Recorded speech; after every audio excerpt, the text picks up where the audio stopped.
কি কারণে? আপনি গরিব মানুষ, আপনি মদ খাবেন কেন? অথচ আমাদের দেশের শত শত এমপি মন্ত্রীরা আছে যারা মদের লাইসেন্স নিয়ে মদ খায়, মদ বিক্রি করে, কিন্তু তাদের বিরুদ্ধে কেউ কথা বলে না। এরকম আছে না নাই? তার মানে আপনি বলছেন এদেশের গরিব মানুষদের মদ খাওয়ার অধিকার নাই, কিন্তু আপনার যদি টাকা থাকে, ক্ষমতা থাকে, আপনার জন্য মদ খাওয়া হালাল, ঠিক কিনা? মদকে সংসদে আইন করে পাশ করে সেটাকে নিষিদ্ধ করা হবে, এরকম সাহস এখনো এই দেশের মুসলমানদের হয়? তোমাদের সমাজে কত মানুষ আছে যারা আল্লাহকে বাদ দিয়ে তোমাদের নেতাদেরকে, তোমাদের পীর সাহেবদেরকে রব হিসেবে গ্রহণ করে নিয়েছে। আল্লাহ মাজারে যে সিজদা দেয়, পীর সাহেবের পায়ে সিজদা দেয়, এরকম মুসলমান আমাদের সমাজে আছে না নাই? আওয়াজ করে বলেন আছে? তাহলে আমি রব হিসেবে কাকে গ্রহণ করে নিলাম? আল্লাহ বললেন আরবাবাম মিন দুনিল্লাহ, তুমি আল্লাহকে রব হিসেবে গ্রহণ করো নাই, মানুষকে রব হিসেবে গ্রহণ করেছ। কিন্তু আমাদের তো চা নাস্তা খাওয়ার একটু টাকা দিতে হবে। তা আমি বললাম যে চা নাস্তা খাওয়ার আবার কিসের টাকা দিব? আমি তো আগে আসলে কাগজপাতি নিয়ে কখনো ওরকম যাই নাই, তো এখন বলতে চা নাস্তা খাওয়ার টাকা দিতে হবে। এর আগে একবার পাসপোর্ট করতে গিয়েছি, টাকা দেই নাই, এই জন্য আমারে 14 মাস পরে আমার পাসপোর্ট দিছে। বলে যে পাসপোর্ট আসে নাই, আসে নাই, আসে নাই, আমার 14 মাস পরে পাসপোর্ট দিছে। প্রিয় ভাইরা, সুতরাং আমাদেরকে সেই আল্লাহ সুবহানাহু ওয়া তাআলার ইবাদত আমাদেরকে করতে হবে। এখন প্রশ্ন হচ্ছে, আচ্ছা আল্লাহর ইবাদত তো আমি করব, অন্য কিছুর তো ইবাদত করা যায়, কিন্তু আমি আল্লাহর ইবাদত আমি কেন করব? এরকম প্রশ্ন আছে না নাই? আল্লাহ বললেন কেন আমার ইবাদত করবা? দুনিয়াতে অন্য কারোর ইবাদত কেন করবা না? মূর্তির ইবাদত কেন করবা না? মানুষের ইবাদত তুমি কেন করবা না? তোমার নেতার ইবাদত কেন করবা না? অন্য কোনো গাছপালা প্রাণীর ইবাদত তুমি কেন করবা না? তার পিছনে 1 নম্বর যুক্তি আল্লাহ তাআলা বলছেন, يا أيها الناس اعبدوا ربكم الذي خلقكم والذين من قبلكم لعلكم تتقون। الله أكبر। আল্লাহ তাআলা বলছেন, হে মানুষ সকল, উবুদু রাব্বাকুম, ওই রবের ইবাদত করো, আল্লাযী খালাকাকুম, যেই রব তোমাদেরকে সৃষ্টি করেছেন। শুধুমাত্র তোমাদেরকে সৃষ্টি করেন নাই, তোমাদের পূর্বে যারা দুনিয়াতে এসেছিল তাদেরকেও সেই আল্লাহ সৃষ্টি করেছেন। সুতরাং সৃষ্টি করেছেন যিনি, ইবাদত পাওয়ার যোগ্য তিনি, ঠিক কি না? সৃষ্টি করলো একজন, আর আমি যদি ইবাদত করি আর একজনের, তাহলে কি এটা মানা যাবে? না। আপনি স্বাভাবিকভাবে চিন্তা করেন, আপনি একজনকে চাকরি দিলেন আপনার কোম্পানিতে, আপনার বাড়িতে একজনকে কাজ করার জন্য নিয়ে আসলেন, আপনি সারাদিন তাকে 500 টাকা দিবেন বা 1000 টাকা দিবেন। এখন আপনি তাকে 1000 টাকা দেন, কিন্তু সে যদি আপনার বাড়িতে দেখা গেল 2 ঘন্টা 3 ঘন্টা কাজ করে, আর আপনার পাশের বাড়ি আরেকজন তার প্রয়োজনে দেখা গেল অধিকাংশ সময় তার বাড়িতে যেই কাজ করতেছে, আপনি কি তাকে আর পরের দিন কাজে রাখবেন? কেন রাখবেন না? কারণ হচ্ছে, আরে ভাই টাকা দিচ্ছি আমি, তুমি সব সময় কাজ করবে আমার বাড়িতে, তুমি আরেকজনের বাড়িতে কাজ করতে যাও কেন? যদি আরেকজনের বাড়িতে কাজ করার ইচ্ছা থাকে তাহলে তুমি চলে যাও, আমার এখানে থাকার দরকার নেই।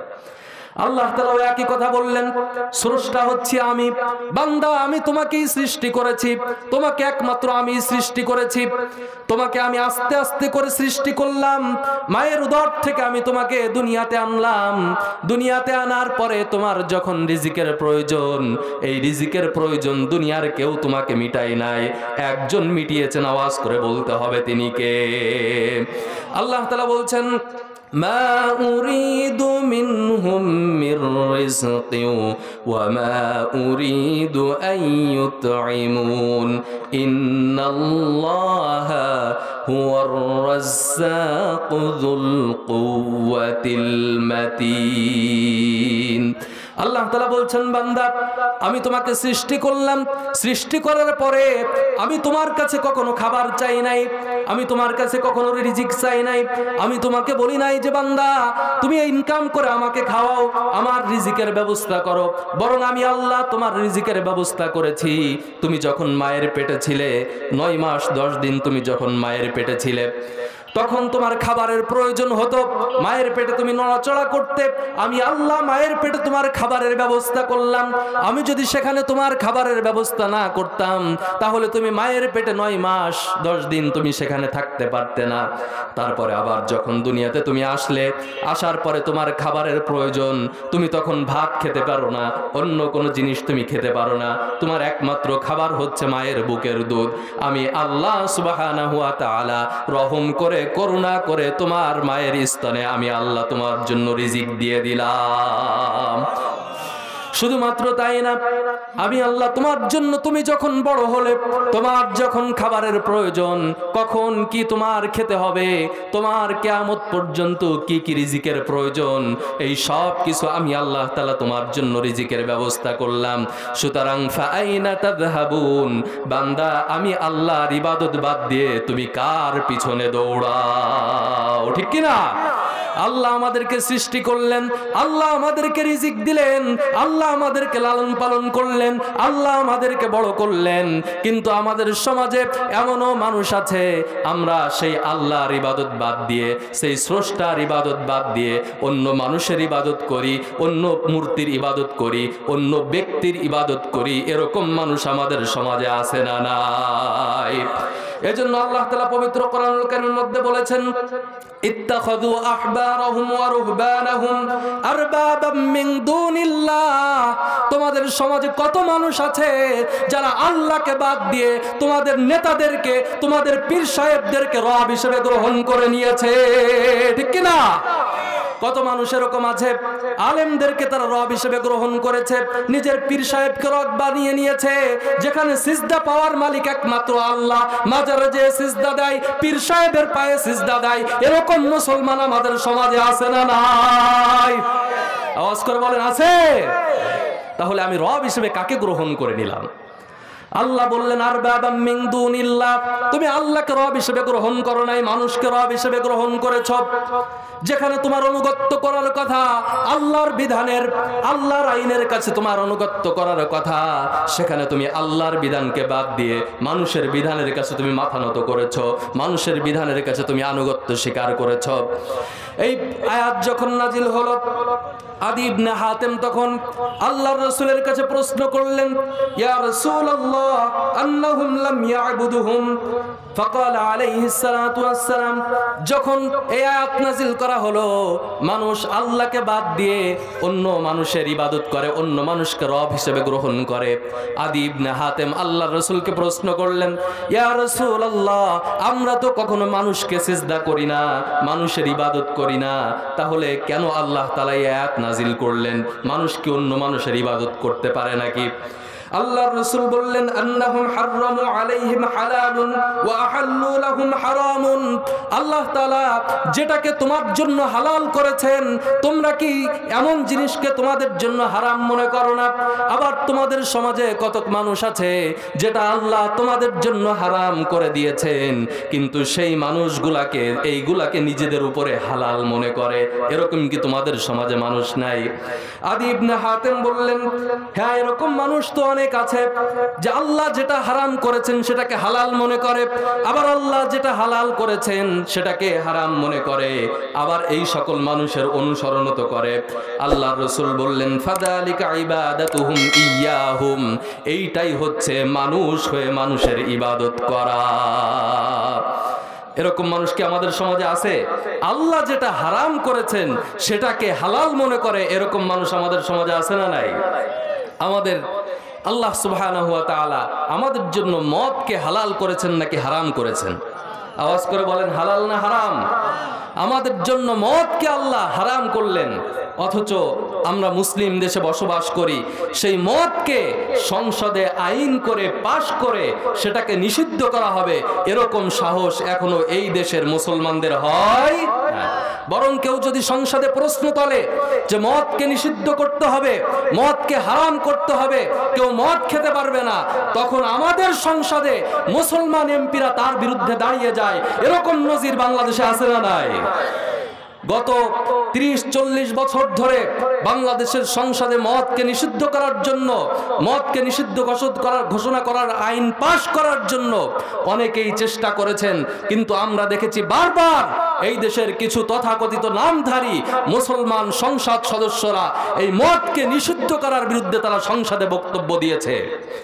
সুতরাং আল্লাহ বললেন হারাম করতে, যে তোমাদের জন্য এটা হারাম, এটাকে নিষিদ্ধ করতে হবে, অথচ আমরা মুসলমান হয়ে মদের পক্ষে কথা বলি। তার মানে আমরা আল্লাহকে বাদ দিয়ে মানুষকে রব হিসেবে গ্রহণ করেছি, ঠিক কিনা? আল্লাহর রাসূল আমাদেরকে এটাই বলেছেন, তোমাদের সমাজে কত মানুষ আছে আল্লাহকে বাদ দিয়ে তারা রব হিসেবে মানুষকে গ্রহণ করে, সমাজের নেতাদেরকে গ্রহণ করে। আগের দিন দেখি আমাদের এক নেতা বলে ফেললেন মদ খাওয়া আর মদ বিক্রি করা দুইটা এক জিনিস না। তার মানে মদ খাওয়ার বিরুদ্ধে আপনি কথা বলবেন, কিন্তু মদ বিক্রির বিরুদ্ধে আপনি কথা বলতে পারবেন না। কারণ আপনি যদি মদ বিক্রির বিরুদ্ধে কথা বলেন তাহলে তো সংসদে আপনাকে আইন করতে হবে যে মদ কেউই আর বিক্রি করতে পারবে না, নেতাদের মদ খাওয়া তখন হারাম হয়ে যাবে। আমাদের দেশের আবার আইন কানুন ভিন্ন। আমাদের দেশে মদ খাওয়া নিষিদ্ধ হচ্ছে গরিব মানুষের জন্য। মানে গরিব মানুষ যদি মদ বিক্রি করে তাহলে তার জন্য, তার বিরুদ্ধে শাস্তি আছে না নাই? কয়েকদিন আগে দেখলাম সম্ভবত লালমনিরহাটে 7 কোটি না 9 কোটি টাকার মদ ধ্বংস করছে র‍্যাব। তা এই যে 7 কোটি 9 কোটি টাকার মদ ধ্বংস করা হলো, তারপরে কেউ যদি ফেন্সিডিল সহকারে পাওয়া হয় এই রাস্তা দিয়ে যাওয়ার সময়, আমাদের ঝিনাইদহ যে সকল পুলিশ ভাইয়েরা আছে কি তারা কি তাকে ছেড়ে দিবে? না, তার বিরুদ্ধে ব্যবস্থা নেবে। কি কারণে? আপনি গরিব মানুষ, আপনি মদ খাবেন কেন? অথচ আমাদের দেশের শত শত এমপি মন্ত্রীরা আছে যারা মদের লাইসেন্স নিয়ে মদ খায়, মদ বিক্রি করে, কিন্তু তাদের বিরুদ্ধে কেউ কথা বলে না। এরকম আছে না নাই? তার মানে আপনি বলছেন এদেশের গরিব মানুষদের মদ খাওয়ার অধিকার নাই, কিন্তু আপনার যদি টাকা থাকে, ক্ষমতা থাকে, আপনার জন্য মদ খাওয়া হালাল, ঠিক কিনা? এই হচ্ছে আমাদের সমাজের অবস্থা। নেতাদের জন্য আইন এক, এমপিদের জন্য আইন এক, মন্ত্রীদের জন্য আইন এক রকম, যার ক্ষমতা আছে তার জন্য আইন এক রকম, যার টাকা আছে তার জন্য আইন এক রকম, আর যার ক্ষমতা নাই, টাকা নাই, তার জন্য আইন আর এক রকম, ঠিক কিনা? প্রিয় ভাইয়েরা, ইসলাম এই জন্য যেটাকে হারাম করেছে সেটা সবার জন্যই হারাম। সেটা এমপির জন্য হারাম, মন্ত্রীর জন্য হারাম, প্রধানমন্ত্রীর জন্য হারাম, তেমনি ভাবে কৃষকের জন্য হারাম, মুসির জন্য হারাম। যেটা হারাম উপর থেকে নিয়ে নিচে পর্যন্ত সবার জন্যই সেটা হারাম, কেউ সেটাকে স্পর্শ করতে পারবে না। সুতরাং কেউ যদি বলে মদ খাওয়া যাবে, খাওয়া যাবে না, কিন্তু বিক্রি করা যাবে, বুঝতে হবে আসলে তার ভিতরে ভণ্ডামি আছে, ঠিক কিনা? আল্লাহ তাআলা এই জন্য পবিত্র কোরআনুল কারীমে আমাদেরকে সতর্ক করে দিয়েছেন, তোমরা সেই আল্লাহর ইবাদত করো, একমাত্র সেই আল্লাহকে তোমরা রব হিসেবে গ্রহণ করো, আল্লাহকে তোমরা স্রষ্টা হিসেবে স্বীকার করো। যদি সেই আল্লাহকে তোমরা ইবাদত করতে পারো, আল্লাহকে যদি স্রষ্টা হিসেবে স্বীকার করে নিতে পারো, আল্লাহকে যদি রব হিসেবে গ্রহণ করে নিতে পারো, দুনিয়া এবং পরকালে মুক্তি দিয়ে দিবেন কে? আমরা তো সেই আল্লাহর ইবাদত করব। এখন প্রশ্ন হচ্ছে ইবাদত আসলে কাকে বলে? আমরা সবাই তো ইবাদত করি। অনেকে বলবেন যে হুজুর আমি একটু আগেই তো নামাজ পড়ে আসলাম, মাগরিবের নামাজ পড়ে এসেছি, আমি কি ইবাদত করি না? হ্যাঁ, আমরা এটা ইবাদত করে আসলাম, কিন্তু ইবাদতের আসলে সংজ্ঞা কি? ইবাদত শব্দটি এসেছে আব্দুন শব্দ থেকে। আব্দুন শব্দের অর্থ হচ্ছে গোলামি করা, আনুগত্য করা, নিজেকে দাসত্ব করা। আপনি মনে করেন আপনার একজন গোলাম আছে, তাকে আপনি টাকা দিয়ে কিনে এনেছেন। আগের যুগে এই সিস্টেম ছিল। গোলাম মানে হচ্ছে আপনি যার গোলাম, আপনার মালিক হচ্ছে আপনার মুনিব। আপনার মুনিব আপনাকে যেটা বলবে আপনাকে সেটাই করতে হবে। আপনার টাকা পয়সার মালিকও আপনার মুনিব, আপনার মালিকও আপনার মুনিব। আপনার মুনিবের বাইরে একটা কাজ করার ক্ষমতা আপনার নাই, ঠিক কিনা? মালিকের বাইরে কোনো কাজ করা যায় না। মালিকের বাইরে যদি কাজ করা না যায়, তাহলে আমরা তো সেই এক আল্লাহর ইবাদত করি, আল্লাহর গোলাম হিসেবে নিজেদেরকে আমরা স্বীকার করে নিয়েছি। তাহলে সেই আল্লাহর আদেশের বাইরে আমরা কাজ করি কি করি না? কি আওয়াজ করে বলেন করি? আল্লাহ বললেন হারাম খাওয়া যাবে না, আমরা খাই কি খাই না? খাই। আল্লাহ বললেন সুদ খাওয়া যাবে না, আমাদের সমাজে সুদ আছে না নাই? আল্লাহ বললেন ঘুষ খাওয়া যাবে না, আমাদের সমাজে হাজার হাজার মানুষ আছে 5 ওয়াক্ত নামাজ পড়ে আবার অফিসে গেলে ঘুষ খায়, এরকম মানুষ আছে না নাই? একজন আমাদের বাস্তব ঘটনা বলছি, আমাদের একটা জমির কাজে আমাদের এলাকার ভূমি অফিসে আমি গেলাম। এখন ওই লোক নাকি আমার ওয়াজও শোনে, আমার বড় ভক্ত। এখন আমি যখন মাত্র একটা কাজের জন্য গিয়েছি, নাম পত্তন চেঞ্জ করতে হবে, এইটা সরকার করে দিবে, এটাই হচ্ছে তার দায়িত্ব আবেদন করার পরে। এখন আমি যখন গিয়েছি, যাওয়ার পরে বলতেছে হুজুর কাজ তো প্রায় শেষের দিকে, আমরা এখান থেকে যেটা অ্যাপ্রুভ করে দিব সেটাই কমপ্লিট হয়ে যাবে, কিন্তু আমাদের তো চা নাস্তা খাওয়ার একটু টাকা দিতে হবে। তা আমি বললাম যে চা নাস্তা খাওয়ার আবার কিসের টাকা দিব? আমি তো আগে আসলে কাগজপাতি নিয়ে কখনো ওরকম যাই নাই। তো এখন বলতেছে চা নাস্তা খাওয়ার টাকা দিতে হবে। এর আগে একবার পাসপোর্ট করতে গিয়েছি, টাকা দেই নাই, এই জন্য আমারে 14 মাস পরে আমার পাসপোর্ট দিছে। বলে যে পাসপোর্ট আসে নাই। আমার 14 মাস পরে পাসপোর্ট দিছে। আর এই কাগজ পরিবর্তন করতে যে এখন বলতেছে যে কিছু চা নাস্তা খাওয়ার টাকা দিতে হবে। তো এখন ওই লোক 5 ওয়াক্ত নামাজ পড়ে মুখে দাঁড়িয়ে আছে। তো শেষ পর্যন্ত আমি তো কোনো টাকা দিব না। পরে আরেকজন আমার পরিচিত ব্যক্তি ছিল, ওনাদের অনেক জমি জমা, সবসময় কাগজপত্র নিয়ে দৌড়দৌড়ি করে, সে আমাকে কানে কানে বললো যে ভাই আপনি যদি কিছু টাকা পয়সা না দেন এই আসলে কাজ হবে না, তো আল্লাহর রাস্তায় কিছু টাকা পয়সা দিয়ে দেন। তো আমি শেষ পর্যন্ত তাকে প্রথমে 100 টাকা দিছি, সে নেবে না। তো শেষ পর্যন্ত আমার 500 টাকা দেওয়া লাগছে। এখন ভালো কথা, আপনি টাকা নিছেন ভালো কথা। এখন যখন বের হয়ে আসছি দেখি বাইরে বৃষ্টি নামছে, এদিক দিয়ে আসরের নামাজের টাইম হয়ে গেছে। ওই লোকও নামাজ পড়ার জন্য বের হয়েছে, এসে বাইরে আমি দাঁড়ায় আছি, ওইখানে দাঁড়াইছে। এবার কথা বলতে বলতে ওই লোক কথা বলা শুরু করছে যে এই দেশের হুজুররা তো ধর্ম ব্যবসা করে, হুজুররা ধর্ম নিয়ে ব্যবসা করে, এটা বেচে খায় ওইটা বেচে খায়, তারপরে এক এক হুজুর এক এক রকম কথা বলে, ইসলাম নিয়ে এক এক কথা বলে, তাহলে আমরা সাধারণ মুসলমানরা যাব কোথায়? এখন আমি তো তখন আসলে কিছু বলতে পারি নাই, কিন্তু এবার এই লোকরে পাইছি, আমার তো মাথা গরম হয়ে গেছে। আমি বললাম কি এই দেশের হুজুররা ধর্ম ব্যবসা করে ভালো কথা, কিন্তু সুদ খাওয়া ঘুষ খাওয়া হালাল, ঘুষ খাইতে হবে। কোন হুজুর বলছে যে ঘুষ খাওয়া যাবে আর আরেক হুজুর বলছে ঘুষ খাওয়া যাবে না? এরকম দ্বন্দ্ব কি কোনো জায়গায় দেখছেন নাকি? এখন ওই লোক বলছে না, এরকম তো কেউ বলে নাই। তা আমি বললাম যে হুজুররা যদি সুদ নিয়ে ঘুষ নিয়ে দ্বন্দ্ব না করে, এক হুজুর বলে নাই যে ঘুষ খাওয়া যাবে আর এক হুজুর বলে নাই যে ঘুষ খাওয়া যাবে না, তাহলে আপনি ঘুষ খাইলেন কেন আমার কাছ থেকে 500 টাকা? যদি কোনো হুজুর ফতোয়া দিয়া থাকে যে ঘুষ খাওয়া যাবে তাহলে আপনি খাইতে পারতেন, আর কোনো হুজুর তো বলে নাই যে ঘুষ খাওয়া যাবে না, তাহলে আপনি কেন খাইলেন আমার কাছ থেকে 500 টাকা? এখন ওই লোক বলতেছে যে দেখেন আসলে অনেক সময় বিভিন্ন বিষয়ের প্রয়োজন হয়, আমি নামাজ পড়তে যাব, এখন আপনার সাথে এটা নিয়ে তর্ক করব না, এই বলে সে বৃষ্টির ভিতরেই হাঁটা শুরু করছে। তাহলে আপনি চিন্তা করেন, এই লোকটা 5 ওয়াক্ত নামাজ পড়ে মুখে দাঁড়িয়ে আছে, আর সে আমাকে ওয়াজ দিতে আসতেছে যে হুজুররা এক এক সময় এক এক রকম কথা বলে, হুজুররা ধর্ম ব্যবসা করে, অথচ তার ঘুষের টাকা নেওয়ার সময় কোনো কমতি নাই। তার মানে ওই ব্যক্তির, আমি এই উদাহরণটা কেন দিলাম? এই উদাহরণ দিলাম এই কারণে, ওই ব্যক্তি ঠিকই ইবাদত করে, আসরের নামাজ যে পড়তে গেছে ওই ব্যক্তি মনে করতেছে আমি তো ইবাদত করতে যাচ্ছি, আল্লাহর ইবাদত আমি তো করে আসলাম, 4 রাকাত নামাজ পড়ে আসলাম, আমি সিজদা দিয়ে আসলাম, আমি মুনাজাত করে আসলাম, দোয়া কালাম পড়লাম, সূরা ফাতিহা পড়লাম, আমি নামাজের ভিতরে বললাম ইয়্যাকা না'বুদু ওয়া ইয়্যাকা নাস্তাঈন, ও আল্লাহ আমি একমাত্র তোমার ইবাদত করি, তোমার কাছেই সাহায্য চাই, তোমার কাছেই মাথা নত করি। ওই লোক মনে মনে মনে করতেছে আমার চাইতে বড় আবেদ আর কে আছে? আমি তো তাহাজ্জুদের নামাজও মনে আয় পড়ি।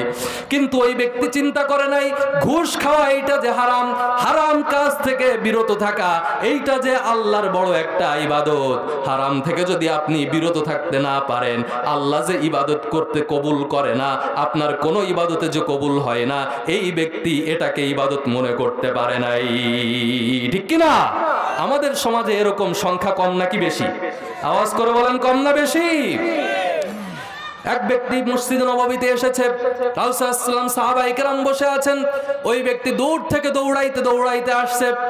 আসার পরে ওই ব্যক্তি মনে হচ্ছে বিপদে পড়েছে, এসে নামাজ পড়ে আল্লাহর দরবারে দোয়া করা শুরু করেছে, রব্বুল আলামিন আমি এই বিপদে পড়েছি, আমাকে এই বিপদ থেকে উদ্ধার করো। বিপদে যখন পড়েছে, দোয়া যখন করতেছে, দূর থেকে সাহাবায়ে কিরামকে আল্লাহর রাসূল বলছেন, ওই ব্যক্তিকে কে দেখেছো? ওই ব্যক্তি কত কাকুতি মিনতি করে দোয়া করছে, কত ইবাদত বন্দেগি করছে, কিন্তু কাইফা ইউস্তাজাবু লাহু, কিভাবে তার দোয়াটাকে কবুল করা হবে? মালবাসুহু হারামুন ওয়া মাশরাবুহু হারামুন, এই ব্যক্তি যা পড়ে সেটাও হারাম, যা খায় সেটাও হারাম, তার একটা দোয়া একটা ইবাদতও আল্লাহর দরবারে কবুল হবে না। ঠিক কি না? আমাদের সমাজে কত মানুষ আছে যারা হারাম খায়, হারাম পড়ে, যা পড়ে সেটাও হারাম, যা খায় সেটাও হারাম, যা বলে সেটাও হারাম, যেভাবে চলে সেভাবে সবটাও হারাম, তার পরিবারে যেভাবে পরিচালনা করে সেটাও হারাম, পরিবারে পর্দা নাই, পরিবারে নামাজ নাই, পরিবারের মানুষকে হারাম খাওয়ায়, কিন্তু নিজেকে বড় আবেদ দাবি করে, মনে করে আমি তো আল্লাহর একনিষ্ঠ বান্দা হয়ে গেলাম। তসবিহ ছাড়া কখনো চলে না, টুপি ছাড়া কখনো চলে না, বড় জুব্বা ছাড়া কখনো চলে না, আবার সুদ খাওয়ার সময় আগের কাতারে থাকে। এরকম মানুষ আমাদের সমাজে আছে না নাই? আল্লাহ তাআলা এই জন্য বলেছেন ইবাদতের কনসেপ্টটা আগে তোমাকে বুঝতে হবে। ইবাদতের কনসেপ্ট শুধুমাত্র ইবাদত করার নাম না, ইবাদতের কনসেপ্ট শুধুমাত্র আল্লাহর আদেশ মানার নাম না, ইবাদতের কনসেপ্ট শুধুমাত্র নামাজ পড়া না, ইবাদত শুধুমাত্র হজ করা না, ইবাদত শুধুমাত্র যাকাত দেওয়া না। ইবাদত কি জিনিস? হাদিস শরীফের ভিতরে রাসূল সাল্লাল্লাহু আলাইহি ওয়াসাল্লাম বলেছেন, ইবাদত হচ্ছে যা আল্লাহর পক্ষ থেকে এসেছে সেটা হালালকে হালাল হিসেবে জানা, আর হারাম থেকে বিরত থাকার নামই হচ্ছে ইবাদত। হালালকে হারাম হিসেবে জানতে হবে আর হারাম থেকে বিরত থাকতে হবে, এইটার নামই হচ্ছে ইবাদত। মা আতাকুমুর রাসূল ফাখুযু ওয়া মা নাহাকুম আনহু ফান্তাহু, তোমাদের জন্য আল্লাহর রাসূল যেটা নিয়ে এসেছেন সেটাকে তোমরা গ্রহণ করো, আর যেটা থেকে তোমাদেরকে বিরত থাকতে বলেছেন সেটা থেকে তোমরা বিরত থাকো, এইটার নামই হচ্ছে ইবাদত। অন্য তাফসীরের ভিতরে ইবাদতের সংজ্ঞা দিতে গিয়ে আল্লামা বগবী রাহিমাহুল্লাহু তাআলা মাআলিমুত তানজিলের ভিতরে বলেছেন, আল ইবাদাতু হিয়াত তাআতু মা'আদ যিল্লাতি ওয়াল খুদু, ইবাদত হচ্ছে এমন জিনিসের নাম আল্লাহ তাআলার জন্য একেবারে বিনয় চিত্তে এক আল্লাহর আনুগত্য করার নামই হচ্ছে ইবাদত। সুতরাং আল্লাহ যেই আনুগত্য পাওয়ার কথা, ওই অনুগত্য যদি আল্লাহকে বাদ দিয়ে অন্য মানুষের জন্য করেন, তাহলে আল্লাহকে বাদ দিয়ে আপনি অন্য মানুষের ইবাদত করছেন। ঠিক কি না?